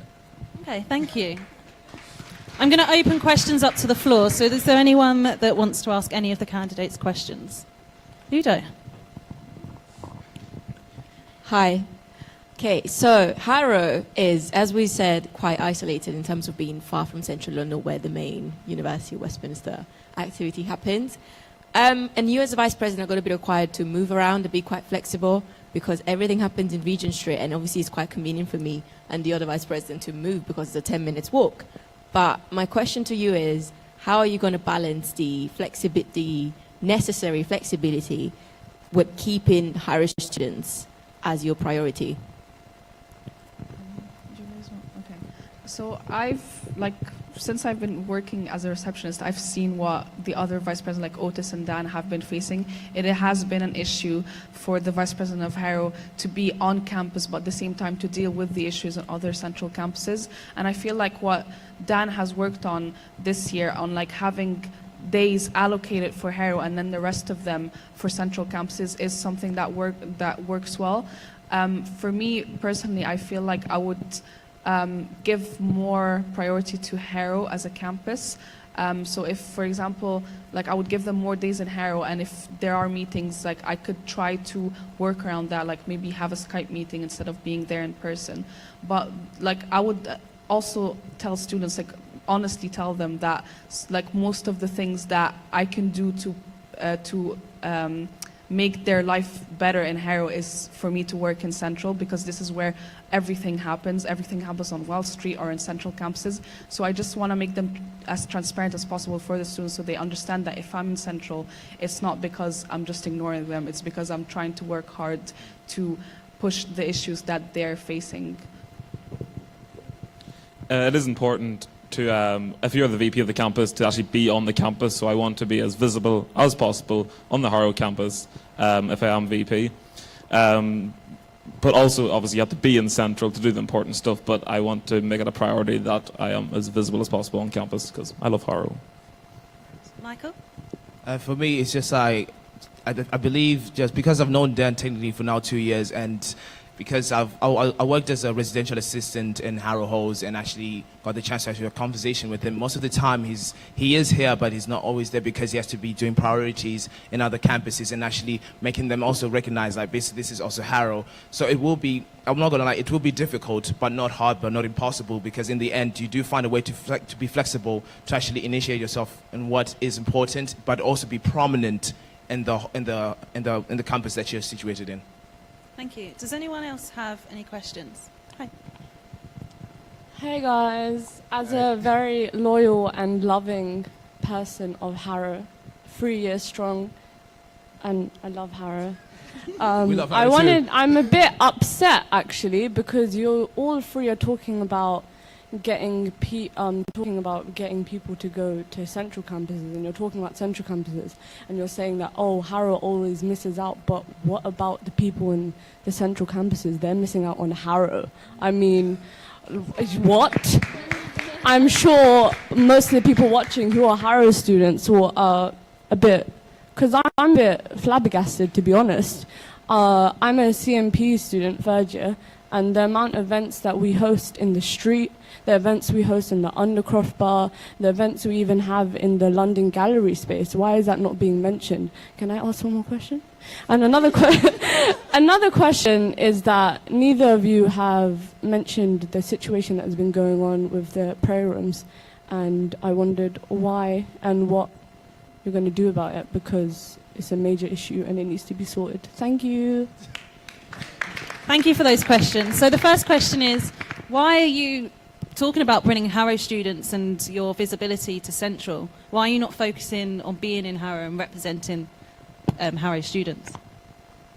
My main point was to actually be visible in Harrow, so I want to be in Harrow and I want to bring people to Harrow. I said it in my Wednesday afternoon point that people of other campuses should be coming to Harrow maybe on Wednesdays to see what we have there, to promote everything we have there, and yeah. Lama?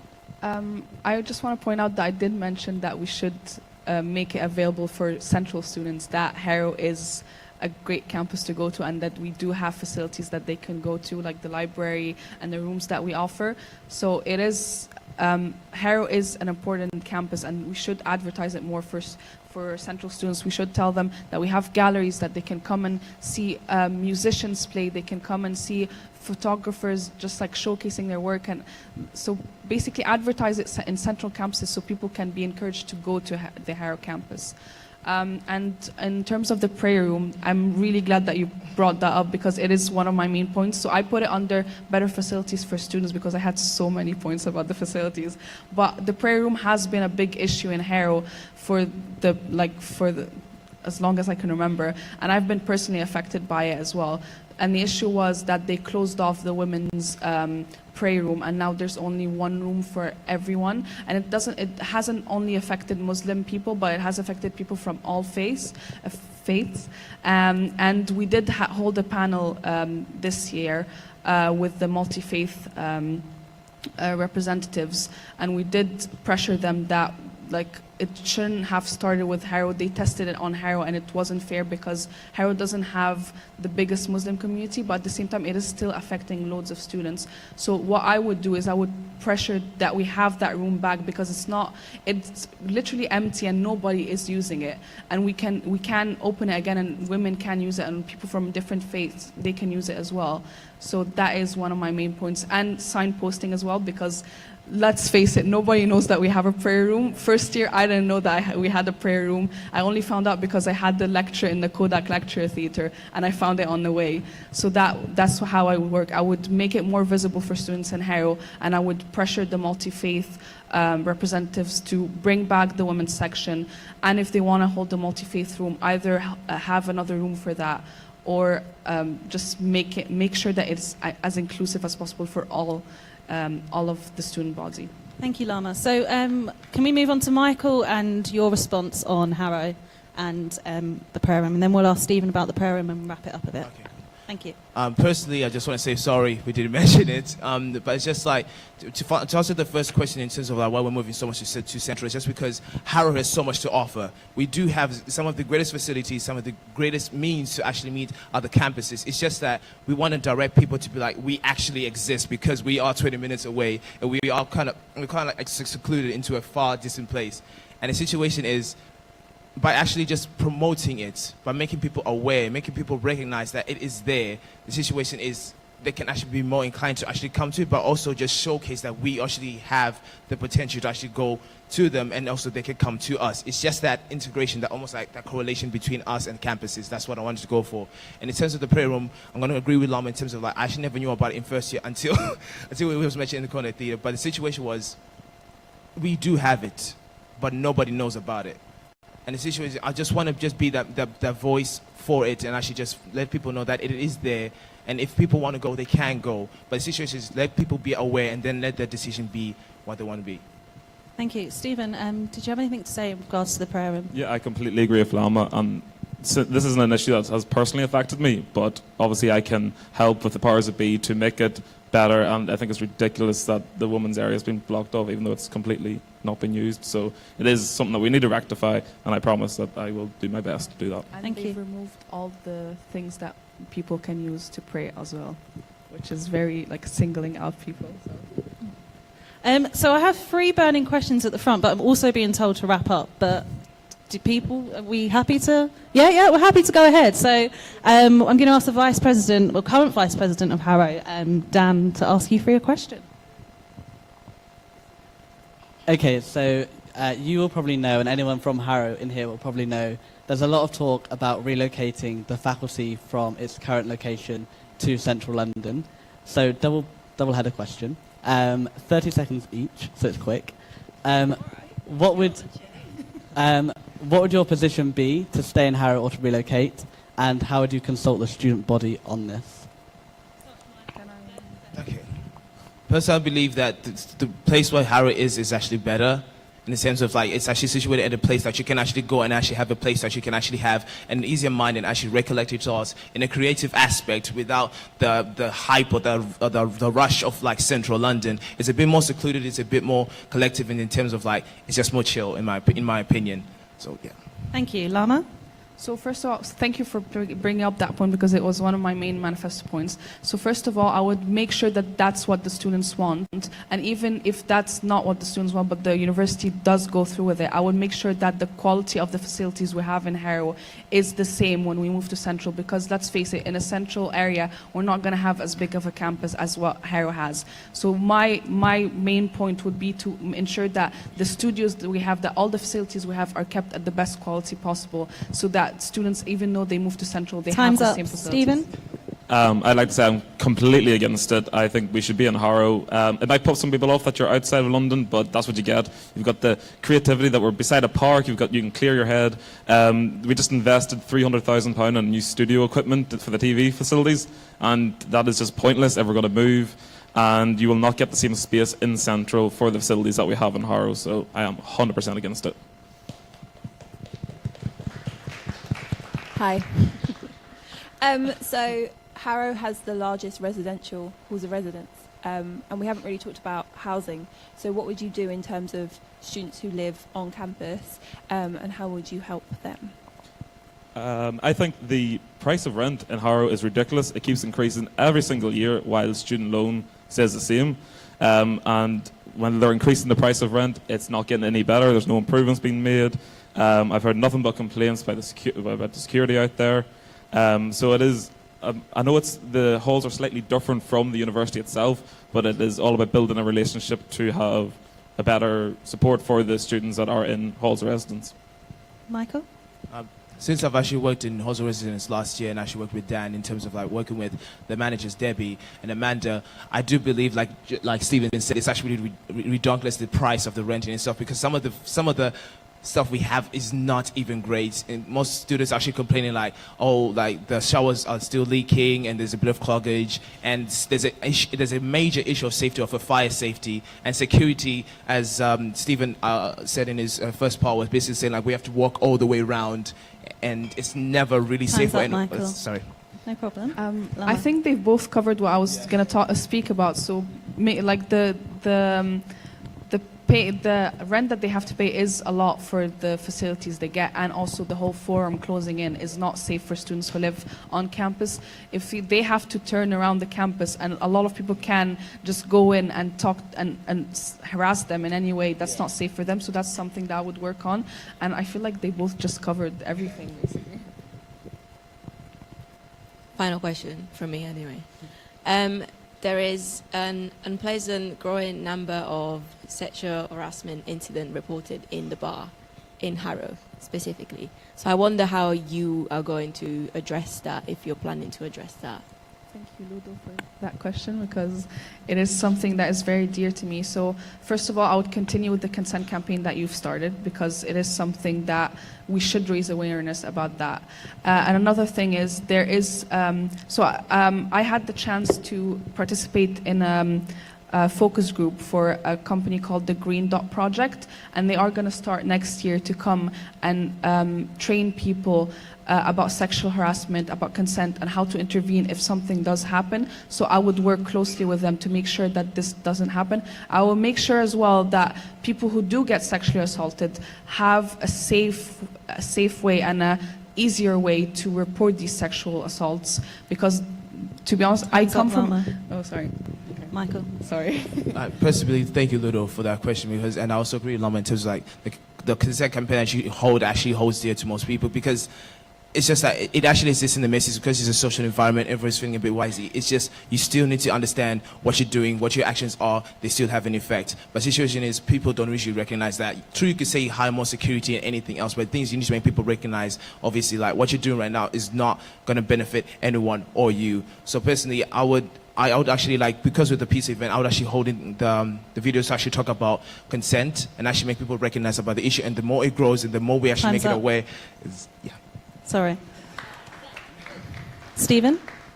Yeah, I'm actually glad you brought this up, because I got messaged about this week when I started my campaign, as it has happened as recent as last week in the issue that people have been assaulted, and it shouldn't be on. And as VP, I would like better just like repercussions for if you do this. Like, you're not welcome back, not only at the SU or just at the university, full stop. So it needs to work with SU and the university to try and make this just not existent on our any of our campuses. I had like something tiny. Go on. Okay, something else, because we're like focusing on messes now. So a lot of universities around the world have been placing in their bar that the bartenders can know a code, and then if someone feels unsafe, they can say that code and they can get them home safely. And I feel that is something easy that we can implement very easily. That would be something that would work on as well. Okay, thank you. So before I let the candidates go, you've got 30 seconds to tell everyone at home and everyone in the audience why we should vote for you to be the Vice President of Harrow. Michael. personally, I believe because of the experience and the maturity and the knowledge that I've grown from university, I just want to share that experience with people. From working with Dan, Ludo, Freya, and most of the other VPs that have come and left, I believe that I have the passion and the will that can actually inspire people to open the doors for them to actually achieve their greatest potential. So in actual retrospect, I'm Mikey. Let me be the key to opening your destiny. Thank you. Stephen. I would like to continue the great work that Dan has been doing in the last 2 years as the VP of Harrow, and like my number one point is I want to get the Creative Cloud for all Harrow students and better access to the forum, like after 11 p.m. so it's safer, easier way to book rooms for events, because it is just ridiculous if you're trying to book a room for either event or just even a meeting for your course, and also better overall social experience. People have been telling me how crap our freshers or / arrivals is, and just, yeah, go big, vote small. Thank you. Lama. So I think people should vote for me because, like I said, I've been working as a receptionist at the SU for almost 3 years, and I know what people are facing. I've faced them with them. And I'm a person that not just does the job, but goes above and beyond. And I care so much about people. I think like everyone that knows me knows that I care too much about people. But I would just be there 24/7. Literally, people can reach me anytime. And that's why I think people should vote for me, because I know their main complaints. I know how to work around them from my job at the SU. And I'm just like a really transparent person and loving person, I think. Thank you. So we're going to finish for tonight, and I want to thank all of you for coming along and asking questions. I've also been told that we've had 2,100 views today, both on Facebook and Smoke.media. So thank you to Smoke Media. Thank you to the candidates. And remember that question time for LGBTI, Women's, Cavendish, Marylebone and President is tomorrow. So we look forward to seeing you there. Reactions and highlights for tonight will be available online. So good luck everyone and good night. Thank you.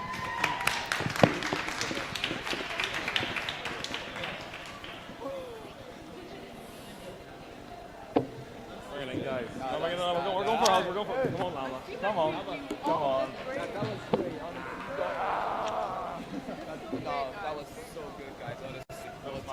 whoever gets VP.